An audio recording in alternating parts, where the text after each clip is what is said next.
Yes, അടുത്തത് കളമശ്ശേരി തവണത്തെ. I now invite Sri V.E. Abdul Ghafoor, Minister Designate. Yes, V Abdul Ghafoor വീണ്ടും കളമശ്ശേരി. നമുക്കറിയാം പി രാജീവ് കളമശ്ശേരിയുടെ MLA ആയിരുന്നു, അദ്ദേഹം മന്ത്രിയായിരുന്നു.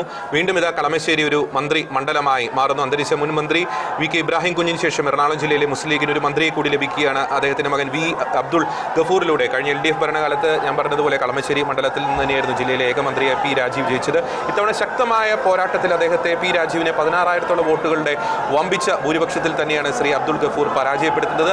ആദ്യത്തെ മത്സരത്തിൽ തന്നെ ജയിച്ചു കയറുന്നു, മന്ത്രിയാകുന്നു എന്ന സവിശേഷത കൂടി ശ്രീ അബ്ദുൾ ഗഫൂറിനുണ്ട് എന്നതാണ് പ്രധാനപ്പെട്ട കാര്യം. അദ്ദേഹം സത്യപ്രതിജ്ഞ ചെയ്തു. V അബ്ദുൾ ഗഫൂർ എന്ന ഞാൻ നിയമം വഴി സ്ഥാപിതമായ ഭാരതത്തിൻ്റെ ഭരണഘടനയോട് നിർവ്യാജമായ വിശ്വസ്തതയും കൂറും പുലർത്തുമെന്നും ഞാൻ ഭാരതത്തിൻ്റെ പരമാധികാരവും അഖണ്ഡതയും നിലനിർത്തുമെന്നും ഞാൻ കേരള സംസ്ഥാനത്തെ ഒരു മന്ത്രി എന്ന നിലയിലുള്ള എൻ്റെ കർത്തവ്യങ്ങൾ വിശ്വസ്തയോടും മനസ്സാക്ഷിയെ മുൻനിർത്തിയും നിർവഹിക്കുമെന്നും ഭരണഘടനയും നിയമവും അനുസരിച്ച് ഭീതിയോ പക്ഷപാതമോ പ്രീതിയോ വിദ്വേഷമോ കൂടാതെ എല്ലാ തരത്തിലുള്ള ജനങ്ങൾക്കും നീതി ചെയ്യുമെന്നും ദൈവനാമത്തിൽ സത്യം ചെയ്യുന്നു.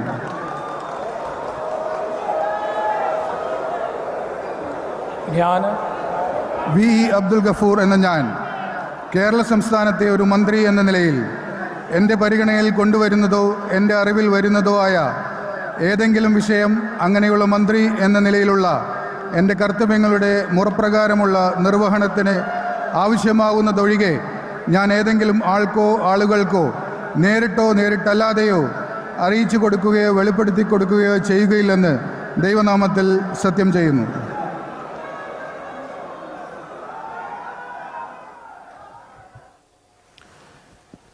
ഏറ്റവും ആദ്യമായി നിയമസഭയിലേക്ക് എത്തുന്ന അബ്ദുൾ ഗഫൂർ ഇത്തവണ മണ്ഡലം തിരിച്ചുപിടിക്കുകയായിരുന്നു. ആദ്യ മത്സരത്തിന്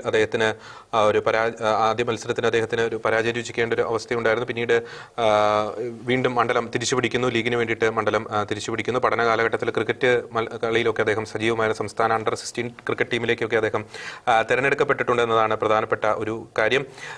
MSF-ലൂടെ പൊതുരംഗത്തെത്തിയ അബ്ദുൾ ഗഫൂർ നിലവിൽ മുസ്ലിം ലീഗ് ജില്ലാ ജനറൽ സെക്രട്ടറിയാണ്. തൊഴിലാളി സംഘടനാ രംഗത്തും സജീവം തന്നെയാണ്. സാമൂഹ്യ പ്രവർത്തന മേഖലയിലും അദ്ദേഹം സജീവം തന്നെയാണ്. പ്രത്യേകിച്ച് പാണക്കാട് കുടുംബത്തിന് വളരെയധികം താല്പര്യമുള്ളൊരു വ്യക്തിത്വം കൂടിയാണ് ശ്രീ V അബ്ദുൾ ഗഫൂർ. ഇത്തവണ ആദ്യ ജയത്തിൽ തന്നെ മന്ത്രിയായി അദ്ദേഹം അധികാരം ഏറ്റെടുക്കുന്നു. ഇനി ടി സിദ്ദിഖാണ് അടുത്തതായി മന്ത്രിസഭയിലേക്ക് എത്തുന്നത്. ടി സിദ്ദിഖാണ് ആദ്യമായി